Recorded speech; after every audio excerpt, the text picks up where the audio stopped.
Hi there. In this video, we'll be covering how to turn your life story into a book. A lot of books are boring and not worth reading, and I want to make sure that you avoid that fate. By the end of this video, you will learn the importance of unlocking your message, figuring out what's inside the frame of your book, and why being vulnerable, yes, vulnerable, will help you write a book that resonates. And stay tuned until the end of the video for a free opportunity. Let's dive in.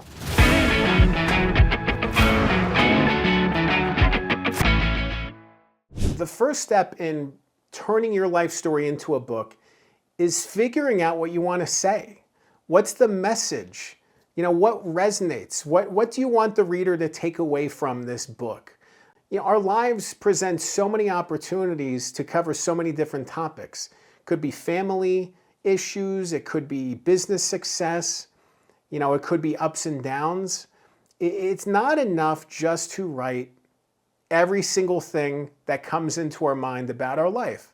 We really need to narrow down and figure out what about our message matters. When you go to a party or you're introduced to speak to a group, what do people say about you? What is the 30,000-foot view of your life? I think that's an important thing to keep in mind. What are the things that you're best known for? Understanding those things can help you really figure out the key themes of your story. And by figuring out those key themes, you can then start to narrow in and take all of these stories and all of these ideas and messages and filter them through that lens. When you think about a book, I often think about a picture frame. What's inside and outside of the frame. And that process isn't easy. But figuring out what's inside the frame, what's inside the scope of your book is going to make it better. This isn't about every single detail of your life. It's about figuring out the elements that come together to form this awesome story with this powerful message. For me, I really like to map the ups and downs, the struggles and successes, and look at the connections, the why. Why do things happen the way they do? Why do things matter? What's the emotional weight of something? It's not just enough to say this happened and this happened and this happened and this happened. That's not a good book. A good book is not just a retelling of events. It's putting them into context. Why this business deal went south and the ramifications and what it meant for you. So then when you do have the success later, you can look back at this struggle, at this pain point, at this low point, and recognize all of the success that you've had, the climb that you've taken to overcome the struggles. Life's all about ups and downs. And powerful stories are about leaning into those things. When people think about writing their book, they often want to present themselves as the champion, as the hero, as the person who always did the right thing and always did exactly what was right. And that's a way to make a boring book. It really is. No one wants to read about everything you did right. They want to learn about what you did wrong. And when we think about writing our story, we think about centering ourselves in this success. And I think it's about getting to the success. It's about the journey forward. When I look at my own story and I look at the ups and downs of my life, I've made some mistakes in my life. I haven't been perfect. I think being able to recognize that, being able to recognize the mistakes we made along the way, and the ability to look back at those things and celebrate how far we've come is awesome. If you just get to the end of the story, there's nothing gained for the reader if all you're doing is focusing on success every single time. I look at my own journey as a ghostwriter, and this began in 2018, 2019. My son was at home. He was 2 years old, and I wasn't spending enough time with him. And I was FaceTiming, on the train rides home from my busy New York City newspaper job. And I wanted to do something to spend more time with him and work from home. And I decided, hey, let's try book ghostwriting. Great. I wanted to make the jump. I wanted to make the transition. My newsroom at the time was going through layoffs. And I wanted to get laid off so I could start this new career. And instead of laying me off, they laid off half the newsroom, and then they promoted me to run the department, which was not what I wanted. It was not what I wanted at all. I didn't want to lose my friends from my working together, and I didn't want to continue in this job, but I did for another 9 months or so and said enough. And then I embarked on this journey, and I started taking every project I could as a ghostwriter. I took on anything. I was like, I need to be able to make this jump, so I will write any book that comes my way, which was not great. I took on a lot of projects that were not empowering, they were toxic or low paying, and within a couple months, I found myself making no money. I had no income, and I had no experience really writing books. I had a lot of experience with journalism and interviewing and meeting deadlines and writing under deadline and writing crisp writing, but I didn't have experience with books. And it really took years for me to work through that, to get experience, to believe in myself, because along the way, I always felt this gap of, do I want to be in the journalism world or do I want to be in the book world? And I kept being pulled back and forth and back and forth. And it wasn't until I committed to it fully and committed to my abilities when I was able to really unlock the power of my ghostwriting presence. And being able to look back now and seeing how far I've come in those 5 years is so powerful and so awesome. And it's so special. But if I just stepped into it and said, oh, I'm great at writing books and I don't have anything to learn, that's not a great story, is it? When I think of vulnerability, a person that comes to mind is Mick Jagger.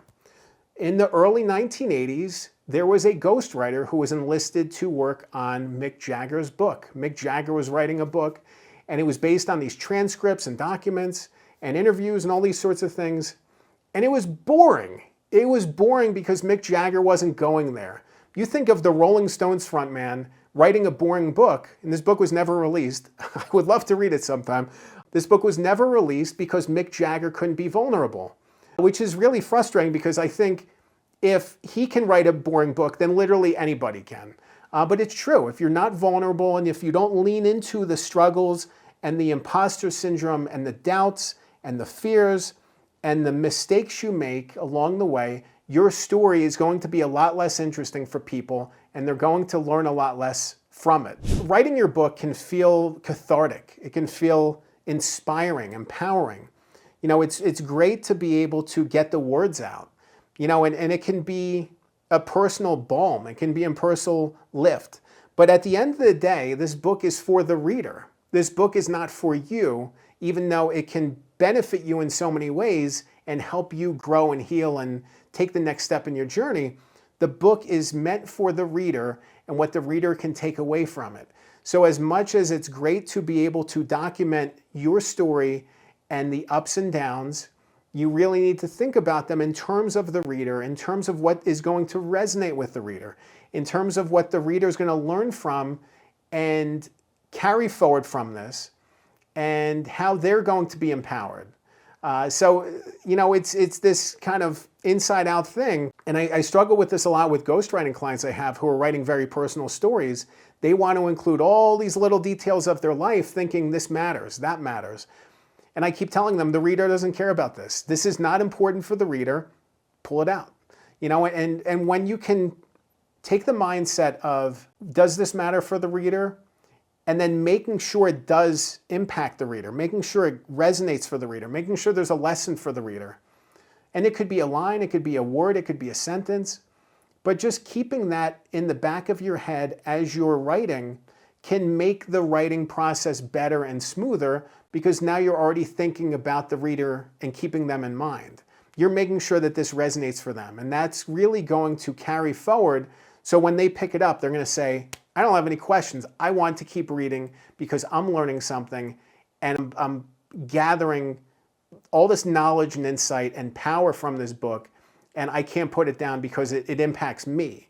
If you can't impact the reader, there's no carry forward. It's just a book. It's a book that sits on a bookshelf. You don't want that. You want the reader to connect with it, and you want it to move them. You want them to tell everybody they know, I just read this awesome book and you need to check it out. It's going to change your life. That's the kind of message that you want to carry forward from your stories to the reader. When I think of this topic, one of my dear clients, ghostwriting clients, Sean, comes to mind. Sean has a really interesting story in banking in the Midwest, 80s, 90s, early 2000s, and he's faced a lot of struggles and setback. and he's spent a lot of time trying to get back on his feet and move forward. And it was really special to work with him because he was unflinchingly honest and real and open. A lot of times people try to sugarcoat things, and they try to sugarcoat things and make themselves look good. And Sean didn't try that. He didn't need to. And his book was more powerful because he didn't try it. He leaned into it. Sean ended up going to prison after he was convicted of bank crimes. And, he had some investing mistakes and worked with the wrong people, and it just spiraled from there. And his book was all about getting back and bouncing back and coming back and, finding the trust in yourself again, finding the path to love yourself again. And it was powerful for me to work with him because he wasn't trying to sugarcoat things. And by not sugarcoating things, it made a more impactful story for the reader. And this isn't just about, telling a great story, but it's about sharing a message that's going to help somebody. There's a lot of people who struggle, who have ups and downs in life. This life isn't just a straight line up. It's down and up and down and up. It's a roller coaster. And things can change on a dime. Things can change in a moment's notice. Things can change in a New York minute. And we need to be mindful of that as we consider writing our book. This isn't just about putting out a legacy. It's about empowering people. And I was just really moved when working with Sean, because Sean was so open about his struggles and so open about his issues. I think even, him getting out and trying to, get his life back together, trying to find a job, all these little things that he could gloss over and he didn't, was unflinchingly honest. And it really resonated. And I was really proud of that book. And I think that's a great example. Like, people make mistakes and we can learn from mistakes, but we need to, atone for them. We need to move forward from them, but we need to be real about them. And being real, being vulnerable, being open, being honest with the reader is going to help them. So it benefits you, but it benefits them to be open, to be real, to not try to sugarcoat things, because, I think we spend so much time sugarcoating everything, and it's not a great way to tell a story. I much rather would tell the gritty, raw story than something that isn't going to help people. I dealt with that with a book about a baseball player named Ken Caminiti. Ken was the 1996 National League MVP and 3-time All-Star. He was a Gold Glove winner. He was awesome. He struggled. He had addiction problems. And after his career ended, he admitted to using steroids. And then he died of a drug overdose in 2004. It was a tragic story. It really moved me at the time as a baseball fan when he passed away. And it stuck with me. And I decided eventually I wanted to write a book about him. So I did. I interviewed 400 people. I spent a decade on it. It came out in 2022. It's called Playing Through the Pain. And, it was a balancing act because there was so much that had been written about him that was very glossy and sugarcoating, and, it kind of just sidestepped some of the problems. And I couldn't do that. I had to write the real book. I had to write the real story. And it was tragic and sad and difficult. But I really think people benefited from hearing it. I think people could learn something from it. People aren't going to learn something that's just glossy and, misleading and dishonest. They're going to learn something that's real. And by you writing something real, something that really, really hits them, it could actually help somebody. So I want you to think about that. Think about how your story can help somebody, because there's so many different ways. And, I know it's scary to put yourself out there and, bear your warts and bear your imperfections. But it's really going to help somebody. And I think it's important to keep that in mind as you consider writing your book. If you want to learn more about turning your life story into a book, I'm sure you have lots of questions about the writing process in general, the book process, what this all means. And I have just the course for you. It's called Good Book Blueprint. Head to goodbookblueprint.com. You can click the link below. It's a course I recorded with a dear friend of mine, Nate Woodbury. We talk all about the writing process, the book process, from ideation to publication on forward. And I just think you'll take away a lot from it. So check it out. It's a great opportunity to get some questions answered about the book process, and hopefully guide you forward. Remember, good ghostwriting makes great books. I'm Dan Good. Thanks for watching.